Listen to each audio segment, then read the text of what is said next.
This audio presentation of It Works by RHJ, the famous little red book that makes your dreams come true. A clear, definite, common-sense plan of accomplishment is brought to you by audioenlightenment.com, copyright 2013, all rights reserved. If you know what you want, you can have it. The man who wrote this book is highly successful and widely known for his generosity and helpful spirit. He gives full credit for all that he has accomplished in mastering circumstances, accumulating wealth, and winning friends, to the silent working out of a simple, powerful truth which he tells of in his work. He shows you here an easy, open road to a larger, happier life, knowing that the greatest good comes from helping others without expecting praise. The author of this work has requested that his name be omitted. So what is the real secret of obtaining desirable possessions? Are some people born under a lucky star or other charm which enables them to have all that which seems so desirable? And if not, what is the cause of the difference in conditions under which men live? Many years ago, feeling that there must be a logical answer to this question, I decided to find out, if possible, what it was. I found the answer to my own satisfaction, and for years have given the information to others who have used it successfully. From a scientific, psychological, or theological viewpoint, some of the following statements may be interpreted as incorrect, but nevertheless, the plan has brought the results desired to those who have followed the simple instructions, and it is my sincere belief that I am now presenting it in a way which will bring happiness and possessions to many more. If wishes were horses, beggars would ride, is the attitude taken by the average man and woman in regard to possessions. They are not aware of a power so near that it is overlooked, so simple in operation that it is difficult to conceive, and so sure in results that it is not made use of consciously or recognized as the cause of failure or success. "Gee, I wish that were mine," is the outburst of Jimmy, the office boy, as a new red roadster goes by.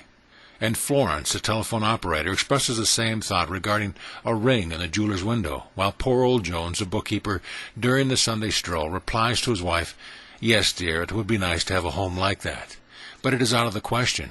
We will have to continue to rent." Landham, the salesman, protests that he does all the work, gets the short end of the money, and someday will quit his job and find a real one. And President Bondum, in his private sanctorum, voices a bitter tirade against the annual attack of hay fever. At home is much the same. Last evening, father declared that daughter Mabel was headed straight for disaster. And today, mother's allowance problems and other trying affairs fade into insignificance as she exclaims, "This is the last straw." Robert's school teacher wants to see me this afternoon. His reports are terrible. "You know, but I am late for bridge now. She will have to wait until tomorrow." So goes the endless stream of expressions like these from millions of people in all classes who give no thought to what they really want, and who are getting all they are entitled to or expect. If you are of these millions of thoughtless talkers or wishers, and would like a decided change from your present condition, you can have it. But first of all, you must know what you want, and this is no easy task. When you can train your objective mind, or the mind that you use every day, to decide definitely upon the things or conditions you desire, you will have taken your first step in accomplishing or securing what you know you want. To get what you want is no more mysterious or uncertain than the radio waves all around us. Tune in correctly and you get a perfect result. But to do this, it is of course necessary to know something of your equipment and have a plan of operation. You have within you a mighty power, anxious and willing to serve you, a power capable of giving you that which you earnestly desire.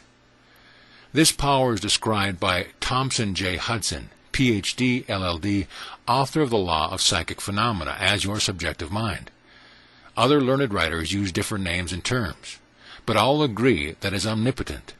Therefore, I call this power Emmanuel, or God in us. Regardless of the name of the great power, or the conscious admission of a God, the power is capable and willing to carry to complete and perfect conclusion very earnest desire of your objective mind. But you must be really in earnest about what you want.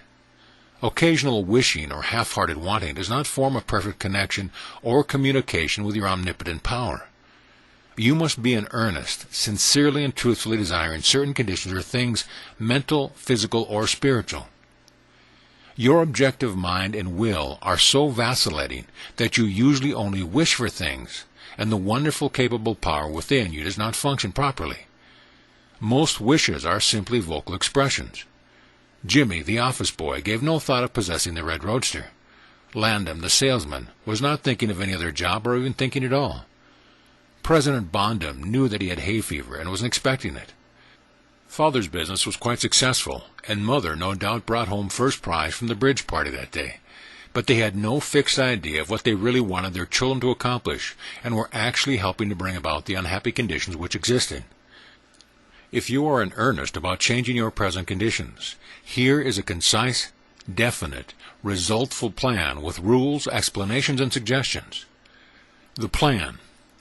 Write down on paper an order of their importance to things and conditions you really want. Do not be afraid of wanting too much. Go to the limit in writing down your wants. Change your list daily, adding to or taking from it, until you have it about right. Do not be discouraged on account of changes, as this is natural. There will always be changes and additions with accomplishments and increasing desires. 3 positive rules of accomplishment. 1. Read the list of what you want 3 times each day, morning, noon, and night. 2.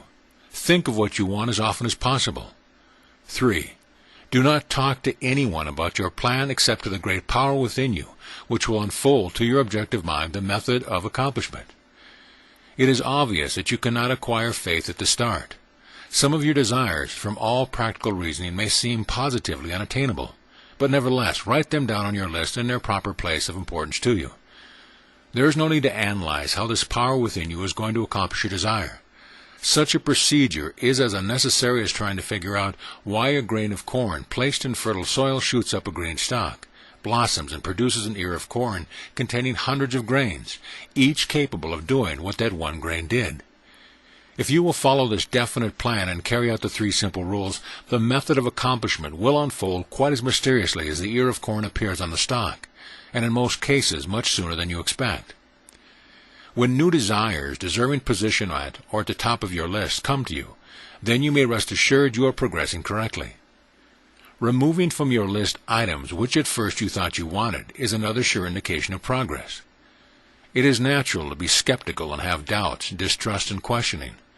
But then these thoughts arise, get out of your list, read it over, and if you have memorized, talk to your inner self about your desires until the doubts that interfere with your progress are gone.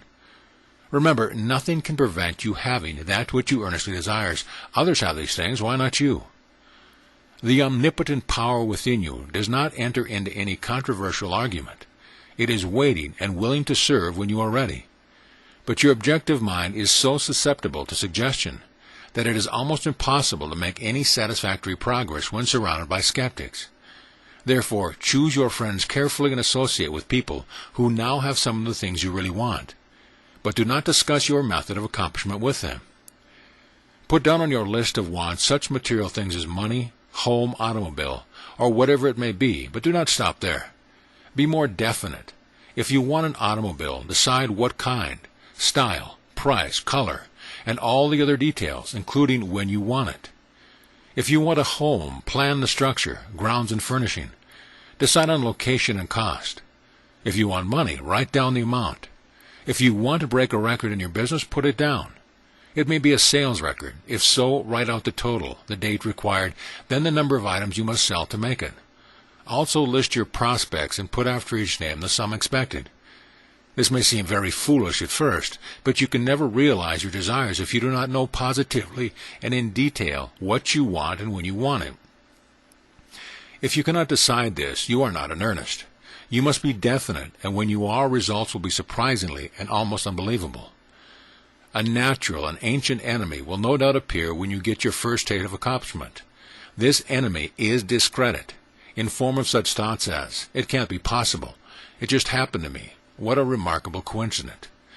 When such thoughts occur, give thanks and assert credit to your omnipotent power for the accomplishment. By doing this, you gain assurance and more accomplishment, and in time prove to yourself that there is a law which actually works at all times when you are in tune with it. Sincere and earnest thanks cannot be given without gratitude, and it is impossible to be thankful and grateful without being happy. Therefore, when you are thanking your greatest and best friend, your omnipotent power for the gifts received, do so with all your soul and let it be reflected in your face. The power and what it does is beyond understanding. Do not try to understand it, but accept the accomplishment with thankfulness, happiness, and strength and faith. Some cautions. It is possible to want and obtain that which will make you miserable, that which will wreck the happiness of others, that which will cause sickness and death, and that which will rob you of eternal life. You can have what you want, but you must take all that goes with it. So in planning your wants, plan that which you are sure will give you and your fellow man the greatest good here on earth, thus paving the way to that future hope beyond the pale of human understanding. This method of securing what you want applies to everything you are capable of desiring, and the scope being so great, it is suggested that you first consist of only those things of which you are quite familiar, such as an amount of money or accomplishment or the possessions of material things.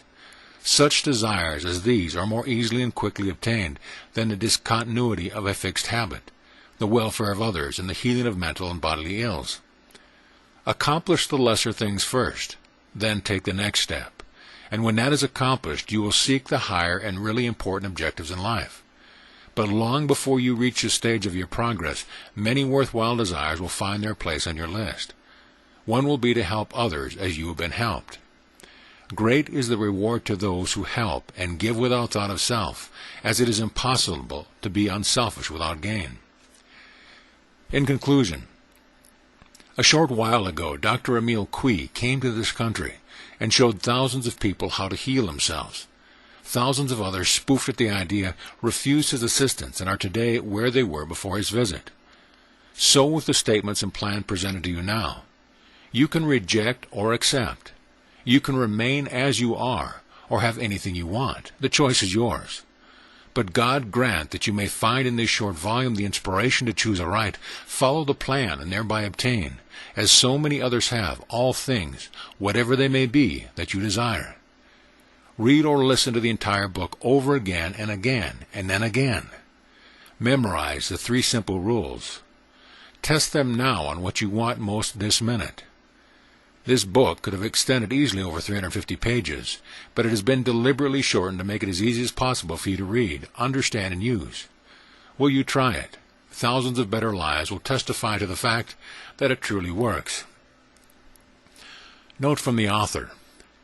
Dear reader, the great possessions of life are all gifts mysteriously bestowed: sight, hearing, aspiration, love, or life itself. The same is true of ideas. The richest of them are given to us, as for instance, the powerful idea which this book has given you. What are you going to do with it? Are you surprised when I tell you the most profitable thing you can do is to give it away?